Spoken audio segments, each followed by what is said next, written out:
अगर हम आप रोजाना 5 रुपया कमाते हैं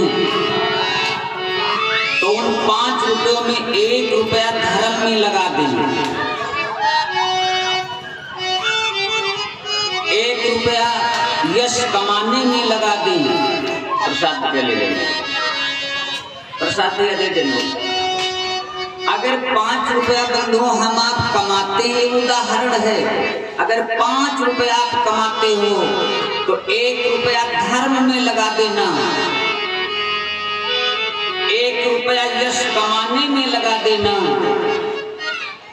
1 रुपया खाने पीने के लिए रखना, 1 रुपया शान शौकत के लिए रखना और 1 रुपया बचा के रखना, 1 रुपया बचा के रखना, क्योंकि भविष्य में एक काम आएगा। इस प्रकार जो अपनी कमाई को 5 भागों में बांटता है, कहते हैं कि उस प्राणी की तमाम सारी बिगड़ी सुधर जाती है।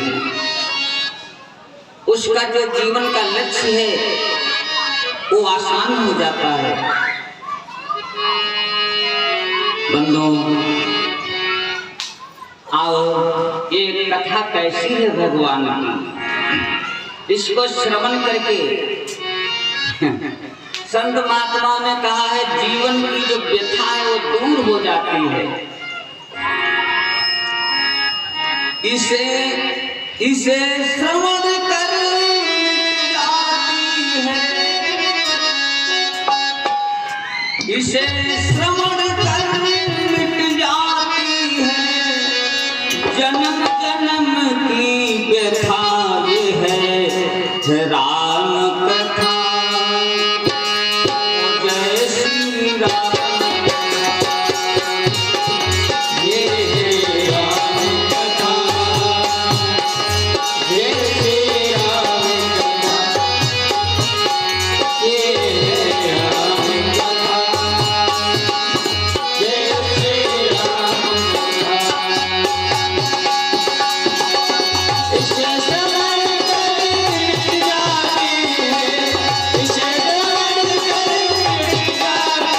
जन्म जन्म की व्यथा ये राम कथा, जय श्री राम कथा,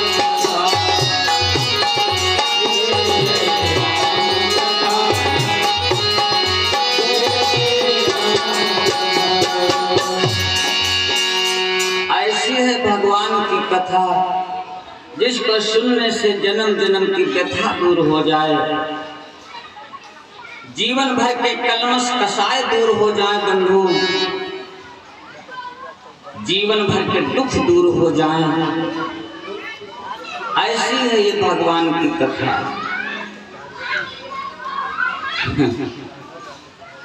ब्रह्मा जी ने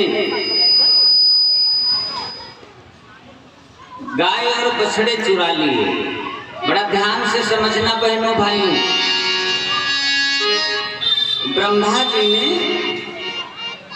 भगवान कन्हैया बलदाऊ भैया के साथ में जंगल में गाय चरा रहे थे और भी साथी थे। तो ब्रह्मा जी ने परीक्षा करी भगवान की।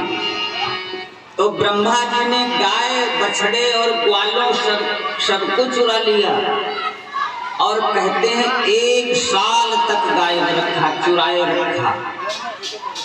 और 1 साल बाद जब परीक्षा हो गई तब जाकर के भगवान को वापस कर दिया। 1 साल चुराए रखा, बाद में वापस कर दिया। और देवराज इंद्र जब गोवर्धन की पूजा भगवान करवाने लगे तो इंद्र ने जब जाना तो इंद्र कहने लगा सांवर्तक मेघ से कि ऐसा बरसो ब्रज पर, ऐसा बरसो ब्रज पर कि ब्रज का बच्चा न रह जाए, ब्रज की कंकरीट न रह जाए, कुछ रह न जाए, ऐसा बरसो। आज रात के बाद ब्रज दिखे नहीं प्रभात। देवराज इंद्र ने सांवर्तक मेघों को बुला करके ऐसा कहा, मेरे बंधुओं हम आप विचार करें कि सबसे ज्यादा दोषी कौन है। आप विचार करो मेरे भाई बहनों, सबसे ज्यादा दोषी कौन है, ब्रह्मा या इंद्र? फिर से सोचो, ब्रह्मा जी ने गाय बछड़े तथा ग्वालों को 1 साल चुराए रखा, बाद में भगवान को वापस कर दिया। इंद्र कहने लगा सांवर्तक मेघों से इतना बरसो कि आज रात के बाद सवेरे ब्रज का बच्चा न रह जाए, न ब्रज की कंकरीट रह जाए। दोषी कौन है, सबसे ज्यादा दोषी कौन है? तो शायद यही लगता है कि सबसे ज्यादा दोषी है इंद्र, क्योंकि ब्रह्मा जी तो 1 साल बाद वापस कर दिए गैया बछड़ा ग्वाल बाल, लेकिन इंद्र कह रहा है ब्रज का बच्चा न रह जाए, इतना बरसो। तो दोषी तो लग रहा है इंद्र ज्यादा। लेकिन मेरे भाई बंधुओं, भगवान ने इंद्र को क्षमा कर दिया और ब्रह्मा जी को क्षमा नहीं किया। इंद्र को तो क्षमा कर दिया और ब्रह्मा जी को क्षमा नहीं किया। क्यों? इसका कारण सिर्फ एक है कि ब्रह्मा जी ने भगवान के भक्तों को यानी ग्वाल बालों को भगवान से 1 साल अलग कर दिया। 1 साल तक मिलने नहीं दिया, अलग किए रखा। भगवान की नजरों में ब्रह्मा जी ज्यादा दोषी हैं, इसलिए ब्रह्मा जी को क्षमा नहीं किया, इंद्र को क्षमा कर दिया। क्यों? क्योंकि इंद्र ने 7 दिन तक भगवान को और सारे ब्रजवासियों को, उनके भक्तों को एक पास ला करके रख दिया। जब बारिश होने, बरसात होने लगी, भगवान ने गोवर्धन उठा लिया, और जब भगवान ने गोवर्धन उठा लिया तो 7 दिन तक एक पास कर दिया इंद्र ने। इंद्र ने ऐसा किया कि सारे भक्त एक भगवान के पास में हो गए। इसलिए भगवान ने इंद्र को क्षमा कर दिया, लेकिन ब्रह्मा जी को क्षमा नहीं किया, क्योंकि ब्रह्मा जी ने 1 साल तक भगवान और उनके भक्तों को अलग रखा। इसलिए और भगवान कहने लगे ब्रह्मा जी से कि जाओ, तुमने हमारे भक्तों को हमसे अलग रखा है, इसलिए तुमको मर करके फिर जन्म लेना पड़ेगा और तब जाकर के हमारे भक्तों का गुणगान करना पड़ेगी, तब तुम्हारा कल्याण हुई। बंधु कहते हैं वही ब्रह्मा जी अगले जन्म में एक संत बने, जिनका नाम पड़ा नाभादास।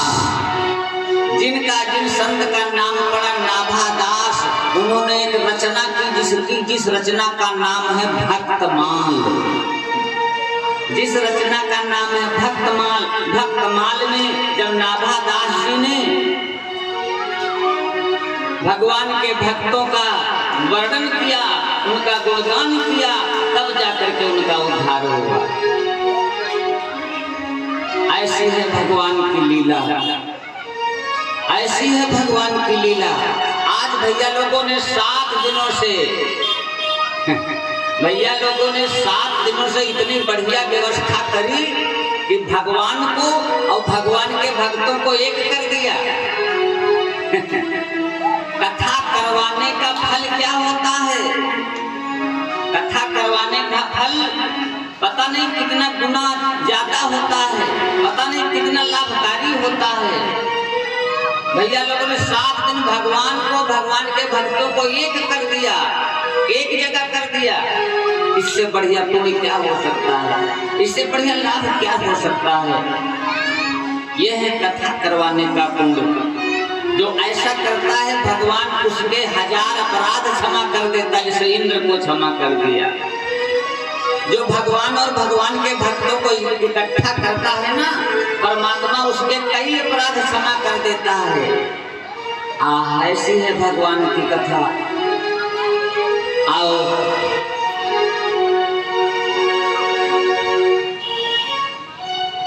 भगवान की कथा बड़ी ही मंगलकारी है, बड़ी ही लाभप्रद है। कथा कहने से जीवन का कल्याण होता है। कथा कहने से जीवन का कल्याण होता है और कथा सुनने से जीवों का कल्याण होता है। बड़ी लाभप्रद कथा। आओ बंधुओं, आज की थोड़ी सी कथा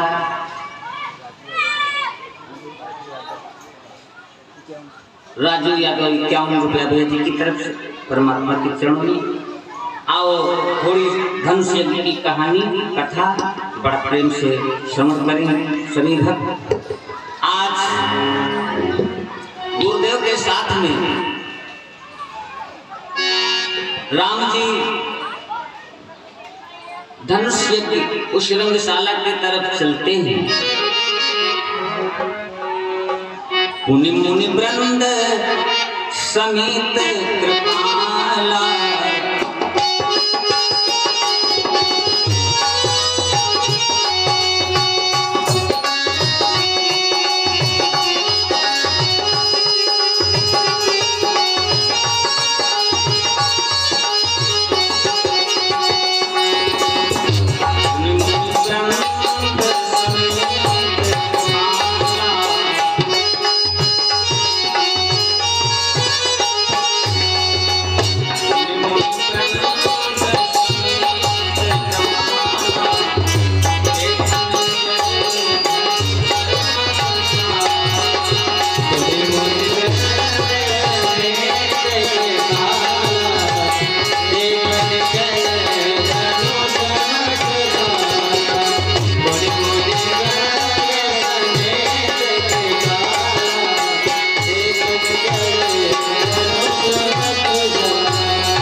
भाइयों बहनों, गुरु के साथ में चेला का सम्मान होता है और चेला के साथ में गुरु का सम्मान होता है।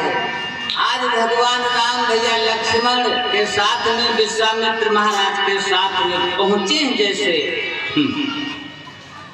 आज बड़ा सुंदर आसन दिया महाराज जनक ने। आज गुरुदेव के साथ में दोनों भाई विराजमान हुए। सब मंचन ते मंच एक सुंदर विशद विशाल, मुनि समेत दो बंधु तहां बैठाए महिपाल। आज गुरु जी के साथ में आसन ग्रहण किया भगवान ने। इधर बहुत बड़ी संख्या में भीड़ वहां पर उमड़ी है। महाराज जनक के यहाँ बहुत बड़ी, जैसे यहाँ मेला लगा है इसी प्रकार बंधु मेला जैसा लग गया। लागल जनकपुर का मेला, लागल जनकपुर का मेला, दिखे पुरो मनवा कर।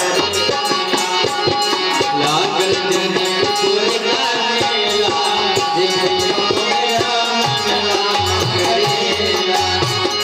लागल जनकपुर का मेला, दिखे पुरो मनवा करेला। पुर का मेला, दिखे पुरो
₹100 संजय यादव माल भैया जी की तरफ से भगवान के श्री चरणों परमात्मा कल्याण करे। बंधु, आज राजा जनक ने देखा इतनी भीड़, आज अपने सेवकों के द्वारा व्यवस्था करवा रही महाराज जनक। देखी जनक भीड़ भाई भारी,